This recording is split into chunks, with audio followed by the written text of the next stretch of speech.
자, 그러면 수업을 시작하겠는데요. 자, 오늘 수업은 크게 두 가지로 구성이 됩니다. 하나는 내용을 쉽게 총정리한다. 내용 정리와 문제 정리까지 해서 내용을 쉽게 총정리한다. 여기서 쉽다는 말은 막 엄청 쉬운 내용만 풀겠다 이런 건 아니고 정리를 쉽게 한다는 거예요. 편리하게, 쉽게, 빠르게. 그래서 오늘은 첫 번째로는 내용을 쉽게, 빠르게 정리한다. 첫 번째. 그다음 두 번째는 뭘까요? 자, 2026 UI명에 어떤 문제가 나올 것인지 전체적으로 확실하게 파악한다. 이렇게 두 가지 종류의 내용을 소개해드리고 또 과제도 내고 이렇게 하겠습니다. 자, 그래서 먼저 첫 번째, 선생님들 일단 쉽게 정리하는 거 굉장히 부담되시잖아요. 외운 거 다 잊어버리기도 하고 막 조금만 안 보면 또 금방 까먹고 막 이러니까 빨리빨리 정리할 자료가 첫째 필요합니다. 자, 그래서 물론 이제 오늘 예상 출제 포인트 제가 요거 중심으로 강의를 쭉 진행을 하겠지만, 자, 선생님들께서는 먼저 이렇게 개강론 핵심 정리 자료를 드리도록 하겠습니다. 그러니까 요 자료를 쭉 보시면은 그동안 우리 암기장도 공부하고 뭐 이렇게 하셨는데, 자, 여기 이제 개강론 유아교육 개론과 유아교육 과정을 나눠서 파일로 이렇게 정리를 했으니까 요 내용을 첫 번째 보실 수 있어요. 이거는 몇 시간 안 걸릴 거예요. 쭉 보시기 바랍니다. 그리고 이제 사실 이것만 달달 외워도 어느 정도 점수는 잘 받을 수 있어요. 우리 뭐 수석암기장으로 공부하시는 선생님들도 계시고 이제 여러 선생님들이 계시는데 막판에 이 내용만 잘 알아도 합격할 수 있어요. 그래서 어쨌든 수석암기장 그동안 공부하신 것도 보시고 그다음에 빠르게 또 볼 필요가 있잖아요. 그럴 때 이 자료를 보시면 좋겠습니다. 개강론을 가장 쉽게 빠르게 볼 수 있게 이렇게 정리해 둔 자료가 있어요. 기본 내용 정리. 자, 그 다음에 내용만 정리해서는 또 안 되잖아요. 문제를 풀어봐야 하지 않겠습니까? 자, 그래서 50문제로 막 100문제, 200문제, 300문제, 뭐 우리 뭐 1000문제 이렇게 다 풀었지만은 일단 짤막하게 50문제 정도로 딱 정리를 한 그런 문제 총정리입니다. 개강론 전체 50문제로 정리를 했어요. 자, 그러니까 속성으로 정리할 수 있는 자료를 일단 구성을 했으니까 요거를 이제 보실 수 있어요. 자, 그리고 해설도 굉장히 자세하게 이렇게 해두었습니다. 자, 선생님들께서 뭐 이게 온갖 문제가 다 나와요. 온갖 내용들이 다 있습니다. 뭐 사회성 측정법 이런 것들도 이제 다 나와 있어요. 그렇죠? 자, 그래서 선생님들께서 요런 내용 신의사 예자 개론 다 정리되어 있는 50문제 요걸로 이제 또 속성으로 쫙 전체 정리를 할 수가 있어요. 근데 정말 궁금하신 건 뭐예요? 2026에 출제위원들은 어떤 문제를 낼까? 이거 너무 궁금하시죠? 개인지도 하다 보면 저한테 개인적으로 선생님들께서 막 많이 물어보세요. 올해는 문제가 쉬울까요? 어려울까요? 어떤 문제 나올 것 같아요? 이제 많이 물어보시는데, 선생님들께 출제 예상 포인트를 쫙 정리해드려야 되겠다. 그런 생각을 제가 선생님들을 만나 뵈면서 더 많이 하게 되었습니다. 자, 그러면은 본격적으로 일단 뭐부터 해드릴 거냐 하면요.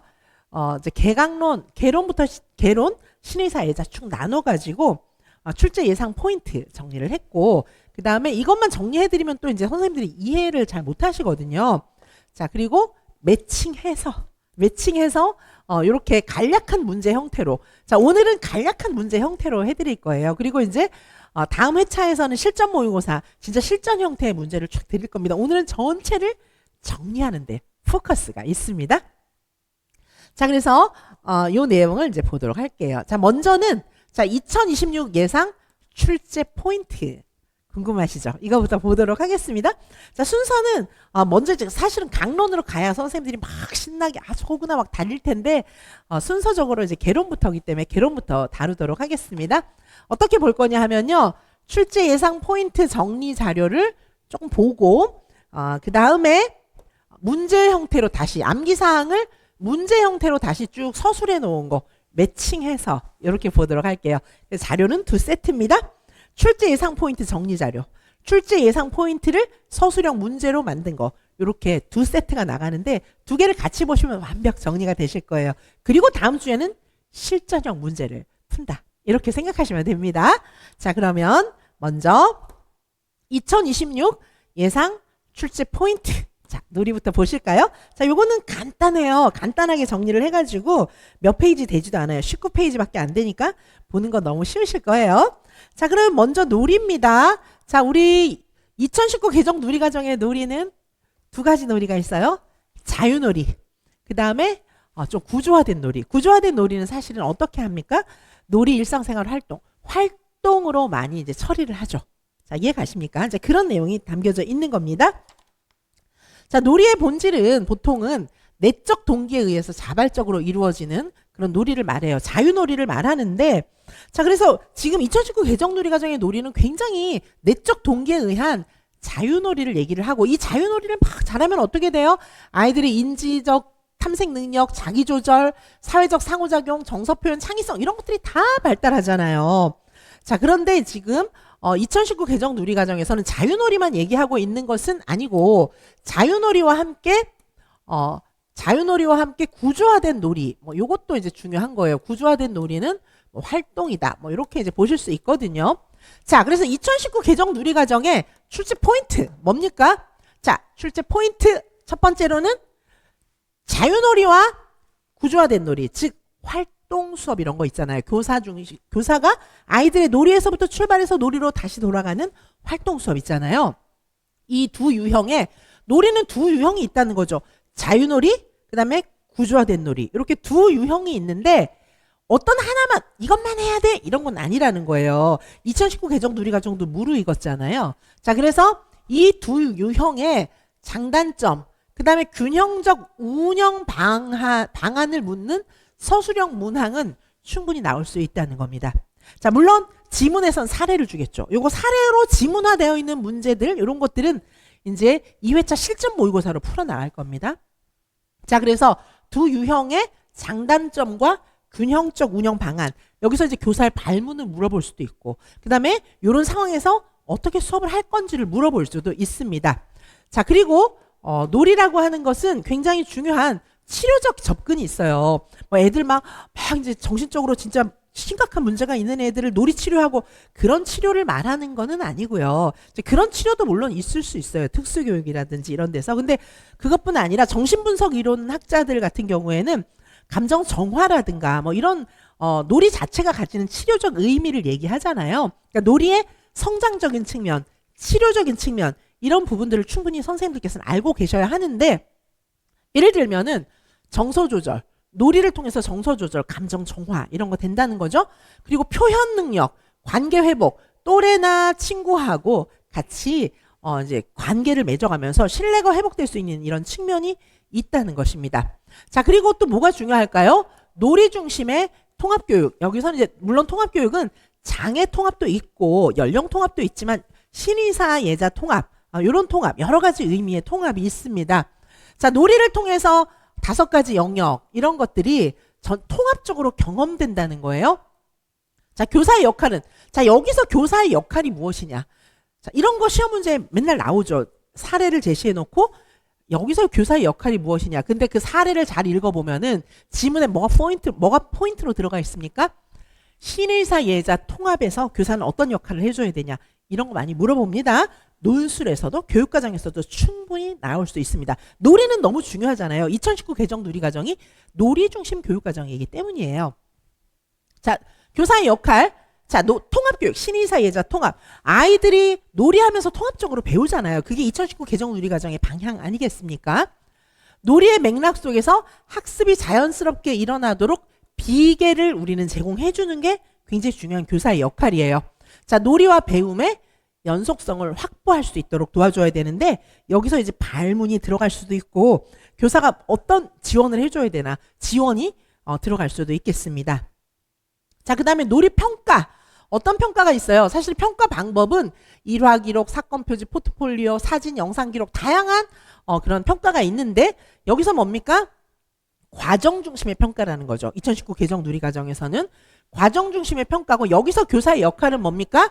관찰, 기록, 분석, 뭐 계획 이런 것들을 다 하는 건데, 자, 여기서 2026 출제 포인트 한번 보신다면 놀이 관찰 기록 이런 거를 좀 제시하고, 예상 문제죠. 놀이 관찰 기록을 제시하고 평가 유형을 판별하는, 그러니까 이 평가는 어떤 평가냐, 평가 해석이라든가 평가 유형 여러 가지를 놓고 해석하는, 그러니까 놀이 기록과 평가 유형을 연결해서 사례를 묻는 문제는 충분히 나올 수 있다는 겁니다. 자, 요런 관련 문제는 저희가 실전 모고에서 풀도록 하겠습니다. 자, 그럼 여기까지 지금 일단 놀이하고 놀이 평가라든가 뭐 요 정도까지 간략하게 출제 방향을 말씀드렸고, 요거를 우선 실전형은 다음 회차에서 본다 할지라도 오늘 요렇게 서술형, 일단 서술을 조금 익혀놔야 실전 문제를 풀 수 있잖아요.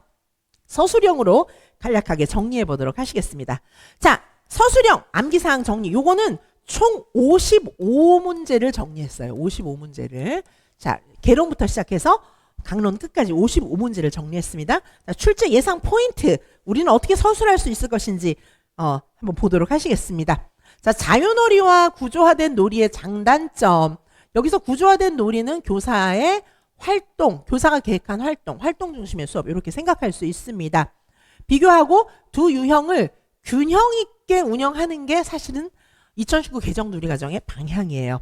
놀이는 스펙트럼. 그래서 아주 자유놀이부터 시작해서 활동 수업까지 이렇게 스펙트럼처럼 이렇게 왔다 갔다 할 수 있도록 하는 거. 자, 그런 내용들이 2019 개정 놀이과정의 방향입니다. 자, 그러면 간략한 답을 좀 보도록 하시겠습니다. 자, 자유놀이의 특징 뭡니까? 내적 동기. 이런 것들이 다 키워드들입니다. 자, 그래서 자율적으로 이루어지는 놀이고, 구조화된 놀이, 즉 교사가 계획한 활동. 요거는 이제 놀이책마다 용어는 약간씩 차이가 있습니다. 구조화된 놀이, 활동 수업 이런 것들은 교사가 교육 목표를 고려하고 계획된 환경에서 이루어지는 것이다. 둘 다 중요하다는 것입니다. 자, 그래서 교사는 어떻게 해야 돼요? 유아의 흥미를 존중하고 발달 단계를 생각해야 되는 것입니다. 자, 그리고 환경을 구성해야 되고 교사 발문을 조정해야 돼요. 그래서 우리가 아이들의 자유놀이와 활동을 접목해 나가는 과정에 교사의 발문이 매우 중요하기 때문에 발문을 묻는 문제를 계속 내고 있는 겁니다. 그래서 결국은 방향 뭐예요? 놀이의 자율성, 교육 목표 이런 것들이 균형을 이루게 하는 것이다. 자, 그러면 지금 일단 개괄적인 설명을 했는데, 자, 이런 문제가 나왔을 때 답을 하기 위해서 선생님들은 어떤 이론을 머릿속에 갖고 있어야 되는지 여기 정리도 해두었습니다. 자, 보시면 자유놀이와 구조화된 놀이. 자, 요게 균형을 유지하는 게 일단 핵심이에요. 균형을 유지하기 위해서. 그러니까 아이들이 자유놀이를 막 하고 있지만 이 안에서도 뭔가를 배울 수 있다는 거예요. 그래서 이 아이들의 배움을 극대화시키기 위해서 교사는 어떤 발문을 할 수 있는가, 이런 것들을 묻는 겁니다. 자, 놀이의 본질과 교육적 가치. 자, 이런 내용들을 알아야 발문 문제를 쓸 수 있는 겁니다. 물론 선생님들이 알지만 이 연결이 안 되는 거예요, 시험장에서. 자, 그래서 놀이의 핵심은 자발성, 내적 동기, 과정 중심 즐거움 이런 거잖아요. 자, 이런 내용도 기억을 해두시고요. 자, 그래서 삐아제 같은 경우에는 놀이를 인지 발달의 표현으로 보면서 감각운동 놀이, 상징놀이, 규칙 있는 게임 이렇게 이제 발달한다고 보기도 했다. 자, 놀이 이론을 좀 알고 계셔야 되고, 그 다음에 이제 놀이에는 자유놀이, 구조화된 놀이, 그 다음에 놀이와 학습의 연속체. 자, 요게 이제 2019 개정 놀이과정의 관점이에요. 자, 지금 문제 뭡니까? 자유놀이와 구조화된 놀이의 장단점. 그리고 이 균형을 맞추기 위해서 교사는 어떻게 해야 되나? 요걸 묻고 있는 건데, 사실은 자유놀이와 구조화된 놀이의 균형을 맞추어 가면서 놀이를 통해서 배움이 이루어지도록 하는 그런 교사의 역할이나 발문을 묻는 문제가 그동안도 나왔고 올해도 가능성이 있습니다. 자, 그래서 교사의 역할, 여기서의 교사의 역할. 그러면 자유놀이와 구조화된 놀이의 균형을 위해서 교사의 역할은 뭡니까? 자, 교사의 역할, 관찰, 조력, 놀이 확장, 평가. 자, 이 각각의 역할에 맞는 교사의 발문 이런 것들을 묻는 겁니다. 자, 그래서 유아주도와 교사주도 간의 균형이 필요하다. 교사는 비계 제공자가 되어야 한다. 자, 발문을 물어볼 때 선생님들은 이런 사항들을 관심을 가지고 기억을 해두셨다가 이렇게 답을 하셔야 되겠습니다. 자, 두 번째 문제입니다. 아까 출제 방향 말씀드렸고, 자, 핵심적으로 그러면 출제 방향을 중심으로 서술형 문제를 다시 한번 2번 문제 보도록 하시겠습니다. 놀이의 치료적 접근. 여기서 놀이 치료라고 하는 게 막 엄청난 치료가 아니고 일반 아이들도 정서 치료라든가 이런 게 일어나요. 놀이를 통해서. 그쵸? 뭐 감정의 정화라든가 이런 게 일어나잖아요. 치료적인 접근의 핵심 기능도 한번 놀이의 치료적인 기능이 뭐가 있는지 설명하고, 교사가 놀이 상황에서 정서 조절과 관계 회복을 지원하기 위한 교사의 역할을 한번 서술해봐라. 이런 문제는 이제 실질적으로 막 구체적인 지문 속에서 발문이라든가 이런 걸 묻겠지만, 오늘은 전체적인 전반적인 방향을 보는 겁니다. 자, 이 모범 답안에 보시면 놀이의 치료적 접근. 자, 이런 것들은 어떻게 할 수 있어요? 내면의 감정을 표현합니다. 자, 아이들이 놀이를 통해서 감정을 표현하고 갈등과 불안을 해소한다. 자, 핵심 기능은, 자, 놀이의 치료적 측면의 핵심 기능은 뭐예요? 정서 조절, 자기 표현, 관계 회복. 이렇게 이제 세 가지를 기억을 해주시면 되겠습니다. 자, 이런 내용은 놀이의 치료의 의미, 교육적 기능, 자, 이런 것들을 물어보는 그런 내용입니다. 자, 놀이 치료의 개념적 배경 보시면 진짜 놀이 치료 이론도 있었어요, 사실. 근데 핵심적인 치료의 내용들은 뭡니까? 정서 조절, 자기 표현. 아이들이 언어로 이제 막 표현을 하는 거예요. 그렇죠? 그다음에 관계가 회복된다는 것입니다. 여기서 중요한 건 뭡니까? 교사의 역할을 묻죠. 교사의 발문이나 역할을 묻는 문제가 계속 나지 않습니까? 어떻게? 공감적 경청. 그다음에 판단하는 태도를 가지면 안 된다. 비판단적 태도, 정서적 지지, 안전감을 제공해줘야 된다. 자, 이런 내용들이 있겠습니다. 자, 이렇게 보실 수가 있습니다. 자, 다음에 3번은 놀이를 통해서 일어나는 신의사 예자 통합적인 교육의 측면입니다. 자, 놀이 중심 교육은 놀이를 통해서 신의사 예자 통합적인 그런 배움이 생기잖아요. 자, 그래서 여기서 통합적인 교육, 신의사 예자 통합, 놀이를 통한, 우리 지금 2019 개정 누리과정의 놀이는 배움이 있는 놀이예요.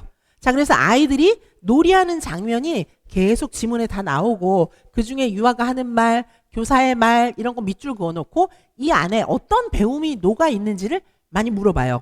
그리고 아이들의 말에다가 밑줄 그어놓고 이 아이들의 발문을 다음 단계로 올려주기 위해서는 어떤 발문을 해야 이 아이의 인지가 향상될 것인가, 이런 걸 묻는 문제가 계속 나잖아요. 자, 이게 뭐냐 하면 5개의 영역을 놀이 속에서 자연스럽게 통합하기 위한 교사의 구체적인 지원 전략이 필요하기 때문입니다.